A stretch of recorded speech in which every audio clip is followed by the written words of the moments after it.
like once I bought your album 10 years ago, let's say if I have your cuts, I could listen to your albums and I could make my own disc. I don't need to go online to see who won that battle, but I'm just going to be entertained. But if you're trying to make money off of it, like yo, I'm gonna charge you $2 to come view it on this platform for us to have a battle. Like I got both of y'all CDs, man. I'm fucking good.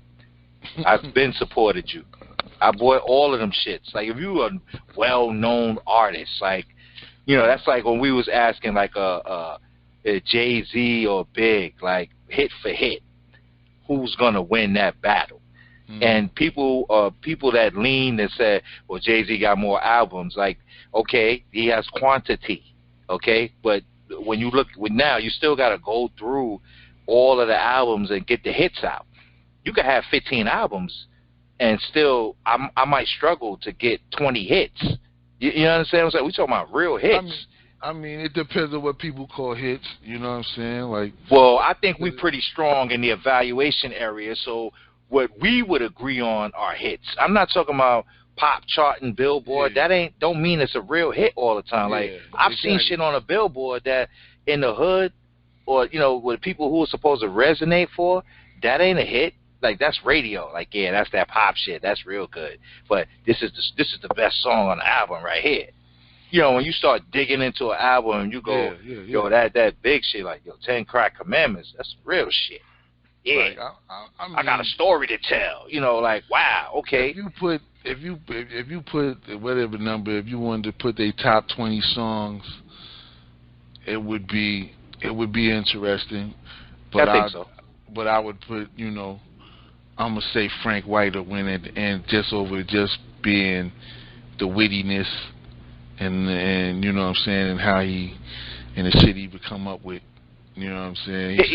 Even over the course of the songs that you would end up picking, when you start looking at the diversity of the flows and the cadence, and it's just different things. Like I think that Big would win that battle, and that's not to say Jay-Z do got hits, no doubt about it. Oh yeah, and he has a long. He got plenty of hits. He got plenty of hits. He got plenty of hits. Come on, and he got like 15 albums. He got some shit to pull out. He got but shit if you to go pull out to the his core of albums. it, if you go to the core of it, and Big's 3 albums, and go down those 3 albums. Yeah. Every song is a hit. Damn near. Every song is a hit. I thought it was just me. I thought every song is a hit. I know I wasn't tripping.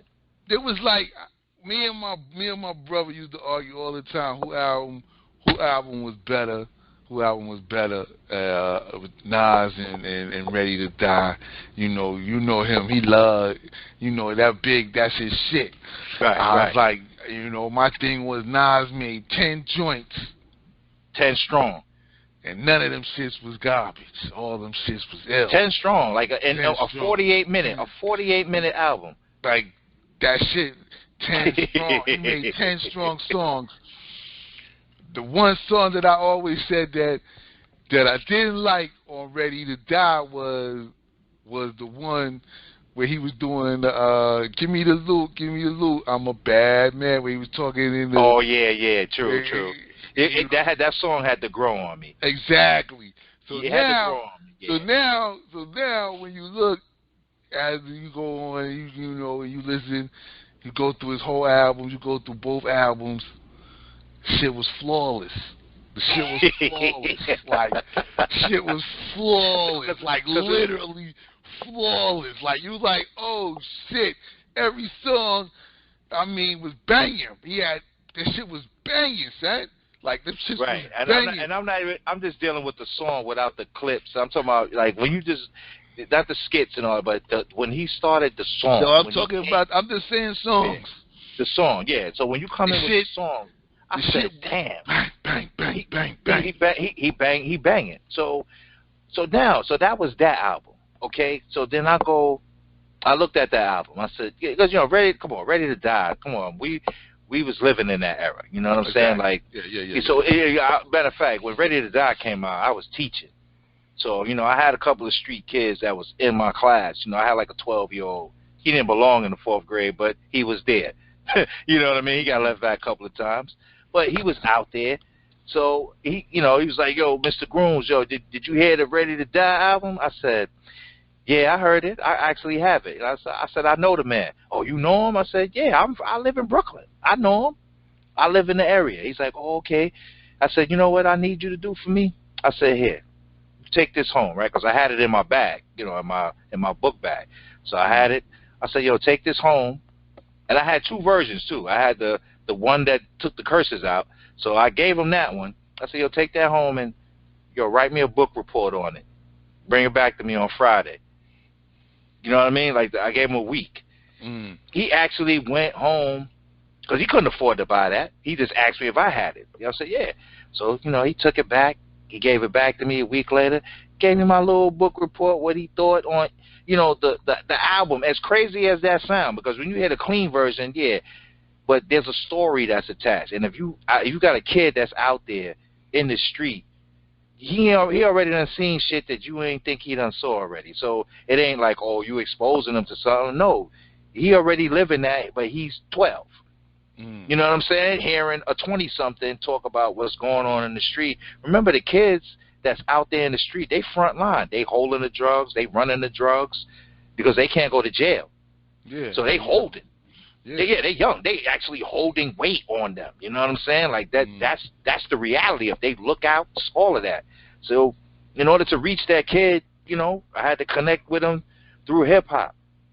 Then when I found out who he was and talking about who his family was, like, oh, I actually know your fam. Ain't that some shit? Like, it was this real small world. Once I figured out, oh, okay, this is such and such nephew. Like this, So I took him off the street for a little bit, using music to do it, and I hooked him to get him because he was interested in something. And I use hip hop. So maybe I'm more biased to Ready to Die because of, it was a story that was being told that actually resonated within the population that it was reaching. That's not to say that Jay-Z album wasn't, because, Jay-Z album was popping too. But I mean, but like you just said. I mean, son, there's look what you just said. Reasonable Doubt classic, was classic. This is what I'm saying. Shit.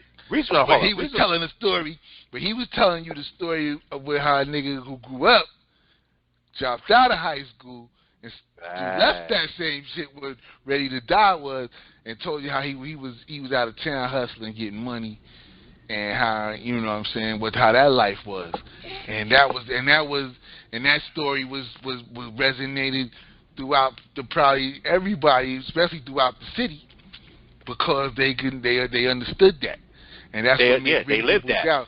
That's what made Reasonable Doubt a great album. That's what I'm saying. We talking about classic albums. So, yeah. But when we that album was also favored. But the album was flawless. It was flawed. When you go from the beginning to the end, when you say, "Yo, Reasonable Doubt was classic," Ready to Die. I'm talking about, like, that's what I'm saying. So we talking about classic to classic. So that's why it's hard for people to be like, "Yo." So they got to come up with a rationale, like, oh, well, Jay had more albums. No, fuck all the albums. Let's go through each album, snatch off the hits. Let's see what hits we agree with. You know what I'm saying? So, yeah, the baseline is obviously Reasonable Doubt and Ready to Die. You're going to snatch off a lot of hits off of the first album because they're classic. But then when you get to Big's second album, Life After Death, the double CD, there's a lot of hits on there. Oh, every song on there was a hit, son. A lot of hits on there. So everything on there was a hit, son. This is what I'm trying to say. Everything. He flipped everything on that shit. That's what I'm saying. So the amount of albums is irrelevant when you start talking about hits. So Life After Death was banging. I'm sorry. Bang. And it's so just like you could go, people notice the difference in the Jay-Z albums after Sean Carter Volume 3. He got hits like the Blueprint. You could snatch off some joints off of there. The Black Album, you could snatch off off of there. But I'm saying in between that, his second album wasn't hitting like how that Life After Death shit was. Nah, nobody was hitting like that, really. And then, he had to come back. He had to come back with a third album, and then he popped off again. You know what I'm saying? He popped Right. off, but he did his volume his 2. third album he was got the with Hard Premier, Knock right? Life. Was the third? Was Hard the Knock Life. Life? Was the Hard Knock Life. That's when he really came back. Yeah. He was with Premier on volume 2. From that, or was it volume 3? Was it Hard Knock Life when he got with Premier? Nah, he was with Premier from Reasonable Doubt. From Reasonable Doubt, okay. Because I'm trying to think. Because I know Premier was heavy on Cold Crush on 2. Remember that? That Yo. was the joint. Yeah. So tell your biz. If we had to evaluate it, I would go, just pull off all of the hits. Being the evaluators that we are, we could pull off all the hits, but Big had a lot of hits. Between the two, we're only talking about 2 albums. We're talking about the double CD and Ready to Die. I'm not even Born Again was something that was made. That's not his shit. They compiled that, to make money. Like I don't even count that as a big album. So I count Ready to Die and Life After Death, and it was just fire. Like it's fire. Like it ain't even nothing. Like you could listen if you could listen to 15, 18 songs and be like, yo, this whole shit was fire. That's next level. Yeah, so I remember the old debates back in the days. You go, Nas hit you with a hard 10, 48 minutes, whole lot. You know what I mean? So then we as time went on, we started. That became our baseline. Like, he dropped jewels quick, boom, here go mine. So we started looking for different people. We wanted Raekwon to do that, or like we kept people like Rakim out of the equation, because I'm gonna tell you like this: if you start talking about a classic album, another one from beginning to end, the 18th Letter was on some next shit. Because I tell people that the 18th Letter by Rakim is a whole another level of an album, and it's for jewels. For the people that can handle that. I love Jay-Z, love Big. Rakim is like just different for me. Because and the production was tight too. So that that's where we are. So I know a lot of people. The easy shit is let's go Big Pop. Come on, we way above that shit. If you want to really have a versus battle, and you want to see where the loyalties lie and where people think is important in hip hop, then do Big versus Jay-Z. Go ahead, if you dare, because a lot of feelings is gonna get hurt when they start going through the motherfucking track list, and they go, yo, that Big was a motherfucking genius. And Jay is nasty. So, you know what I mean? So it's interesting. I look at those type of things, but who else would come up with that but us? Have you seen that online prior to anybody? Have you seen anybody posting shit like that? Because ain't nobody thinking like that. I said Big versus Jay-Z. What? Nah, you can't do that. Why? Why not? Brooklyn motherfuckers don't want to see that shit. Cause Brooklyn, exactly. They don't want to have to choose. They don't want to choose on that shit. They like, nah. I know they don't want to choose. It's tough for like, I don't want to choose that shit. I heard it all. But Die Hard, but live motherfuckers said Big. Live motherfuckers said Big. They did. They got a lot of love. At the end of the day, if you keep it out there, it would probably be 50-50. It'd be really close, because at the end of the day, that's what's going. People going to resonate with Jay because he was out longer and the things he did, but niggas who was in the era with Big and all that, and coming through, and when he came through with the party and bullshit and all that. Right. Remember how ill he was, and just like, nah, son, this mother Ready to Die, Life After Death. There's not one weak song on them album. And those shits is 2 classics back to back. That's like damn near 40 songs. That's what I'm saying. Like you talking about. 40 songs. So if I could take off 25 songs. Right, that's what I'm saying. I'm taking off 25. Let's say let me just round it down. Let's say I take 30 songs, 25 songs off of the Big albums, right? The 2 big albums. Let's say I snatch off 25, and I get Jay's best 25, and you match them up. That's an LCD right there. You know what I'm saying? Like that's just to match them up. That's crazy. Yeah, I did And that I used to like to before. sell shit like that. I used to like to did sell that shit like before, that. but I did it with. I had it was Big Jay-Z and Nas from the. I did the CD with when I Yeah, made that. shit like that. Yeah, but Yeah. see, we been doing that, but the whole thing is the licensing aspect. So you know how that shit go. You know what I'm saying? Yeah, Like, motherfuckers. yeah. So they want to, you know, the record label. Like, I know I just put an idea out there, but you ain't gonna never see that happen anyway. You ain't gonna never see a Biggie and a Jay-Z Yeah, album. motherfuckers make it. They'll make them shits, but They'll make them, but they I ain't mean, gonna like sell they'll them. make. They ain't gonna. You can't. They ain't gonna sell them. Yeah. They were made that mixtape motherfuckers. They made them before, so. But yeah, because they shut the mixtape game down. Yeah, because motherfuckers, you motherfuckers. know, That's they was making too much money. But that's the thing about. That's the thing about people like. Once again, black people, the big boys, the Jays and them. You go into corporate America and now you telling them our secrets. You telling them, you writing books talking about decode. You telling them shit.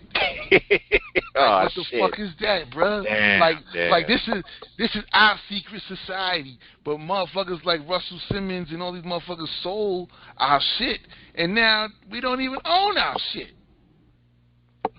We don't even own this shit because of shit like these type of motherfuckers.